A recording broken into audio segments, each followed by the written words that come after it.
प्रश्नावली 13.1 का नवा प्रश्न है। एक 5 मीटर 60 सेंटीमीटर ऊंचे ऊर्ध्वाधर खंबे की छाया की लंबाई 3 मीटर 20 सेंटीमीटर है। उसी समय पर ज्ञात कीजिए कि 10 मीटर 50 सेंटीमीटर ऊंचे एक अन्य खंबे की लंबाई क्या होगी और उस खंबे की ऊंचाई जिसकी छाया की लंबाई 5 मीटर है। तो हमको क्या दिया गया है, देखो किसी क्षण की बात हो रही है, किसी समय, और उसी समय हमको जो है एक दूसरे खंबे की छाया बतानी है। तो क्या होता है, अगर हम किसी समय की बात करें तो किसी भी क्षण किन्हीं भी वस्तुओं को, अगर एक से अधिक वस्तु अगर हम देखें, उन सब की छाया और उनकी वास्तविक लंबाई के बीच में जो अनुपात होता है वो हमेशा एक जैसा होता है। माना एक खंबा ये है और दूसरा खंबा हमने माना ये लिया उदाहरण के लिए, ठीक है। और जब इसकी छाया माना ये है, कल्पना करते हैं माना ये इसकी ऊंचाई a थी और इसकी छाया की लंबाई थी b। इसी प्रकार इसकी लंबाई c है और इसकी छाया की लंबाई है d।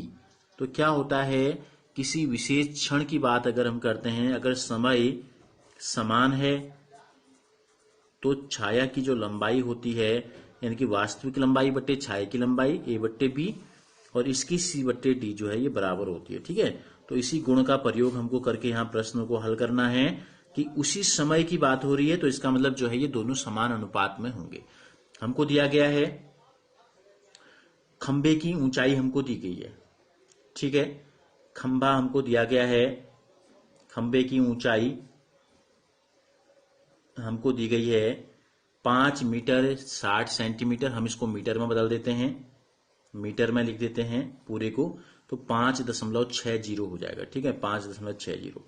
और इसकी जो छाया की लंबाई है, छाया की लंबाई, ठीक है, इसका पहला हम बताएंगे आपको 3 मीटर 20 सेंटीमीटर, यानी कि 3.20। इसको भी मीटर में ले लेते हैं, ये भी मीटर में है, 3.20। 20 सेंटीमीटर को मीटर में बदल देंगे तो 0.20 हो जाएगा।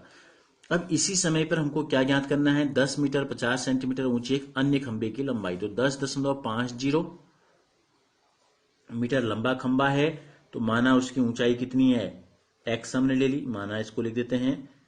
और चूंकि ये क्या है, उसी समय की बात हो रही, जैसे कि मैंने आपको यहाँ पे बताया, तो इसमें भी जो है तीर का निशान नीचे को लगेगा। क्यों? क्योंकि ये दोनों जो है समान अनुपात में है। जब छोटा खंबा था तो छाया छोटी थी, खंबा बड़ा हो गया तो छाया भी बड़ी हो जाएगी। यहाँ x का मान 3 से बड़ा आएगा, यहाँ खंबे के मान पहले ही 5 से बड़ा है 10। तो इसको हल करेंगे तो कैसे लिखते हैं, x बट्टे 3.20, बीच में बराबर लगा देंगे, 10.50 बट्टे 5.60। दोनों में के बाद दशमलव के बाद 2 अंक हैं, तो हम दोनों को सीधे सीधे गायब भी कर सकते हैं, दशमलव से दशमलव हट जाएगा। तो अगर बराबर अंक हैं तो हो जाएगा 1050 एक जीरो से एक जीरो भी काट सकते हैं। तो x का जो मान आएगा, x बराबर जब हम यहाँ लिखेंगे तो ये हो जाएगा 105 बट्टे 56 गुणा 3.20। अब इसे हमको हल करना होगा, ठीक है। 5 और 1 6 होता है, 6 और 5 होता है 11, 3 का भाग इनमें जा नहीं रहा है, तो 3 2 5, ठीक है। अब हमको कोशिश करनी है कि इसको क्या करना है, सरल करना है। अगर हम दशमलव हटाना चाहते हैं तो बट्टे 100 करना पड़ेगा, नहीं तो क्या करेंगे, इसको सीधे जिस इसका भी भाग जाता है उससे सरल किया जा सकता है। जैसे 2 से काट दें अगर हम, तो ये हो जाएगा 2 दूनी 4, 2 अट्ठे 16। 2 से इसको काट दें तो ये हो जाएगा 2 एकम 2, 2 छक्का 12। एक जीरो लगाएंगे तो नहीं लगाएं, नहीं तो कोई जरूरत नहीं है, ठीक है। तो इस प्रकार ये 28 आ गया, ये 1.6 आ गया। फिर अगर आप 2 से काटना चाहते हैं तो ये 14 हो जाएगा और ये हो जाएगा 0.8 हो जाएगा। फिर जा रहा है देखो 7 2 से और ये 0.4, ठीक हो गया। जिससे भी आप काट सकते हैं। 7 का भाग 105 में जाता है, 7 एकम 7 और ये हो गया 7 एकम 7, 7 पंजे 35, 15 चक्को हो गया 60। एक दशमलव के बाद दशमलव जीरो लग जाएगा, तो कितना आ गया, तो x की जो वैल्यू आ गई, यह आ गई हमारे पास 6 मीटर। यानी कि पहले में 10 मीटर 50 सेंटीमीटर ऊंचे एक खंबे की ऊंचाई हमको प्राप्त हो गई 6 मीटर। अब इसी के दूसरे में हमसे कहा गया है, नंबर 2 में, उस खंबे की ऊंचाई ज्ञात करनी है जिसकी छाया की लंबाई हमको 5 मीटर दी गई है। अब छाया हमको दी गई है, खंबे की वास्तविक लंबाई बतानी है, तो यहां लिख देते हैं छाया की लंबाई और यहां लिख देते हैं वास्तविक लंबाई।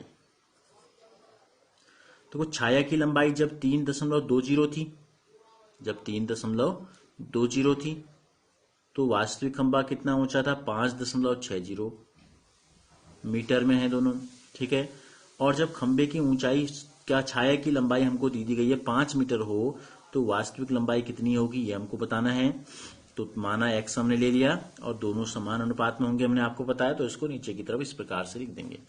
अब क्या करते हैं, अब x बट्टे 560 यहां लिख लेते हैं, x बट्टे 5.60 बराबर हो जाएगा 5 बट्टे 3.20।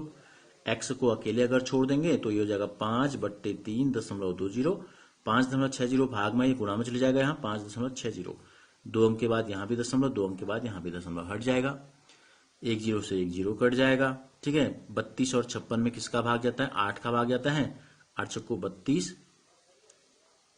8 सत्ता 56, 8 चक्को 32, 8 सत्ता 56, तो ये हो गया 5 सत्ते 35 बट्टे 4 आ गया, इसका मान आ गया 35 बट्टे 4, ठीक है। 4 का भाग दे देते हैं, तो ये हो गया 4 अट्ठा 32, 3 बज गया, दशमलव लग जाएगा, 4 सत्ता 28, 4 पंजे 20, तो 8.75 मीटर, यानी कि 8 मीटर 75 सेंटीमीटर ऊंचा जो खंबा होगा, ठीक है, उसकी छाया की जो लंबाई है वो 5 मीटर होगी। उसी समय की बात हो रही है।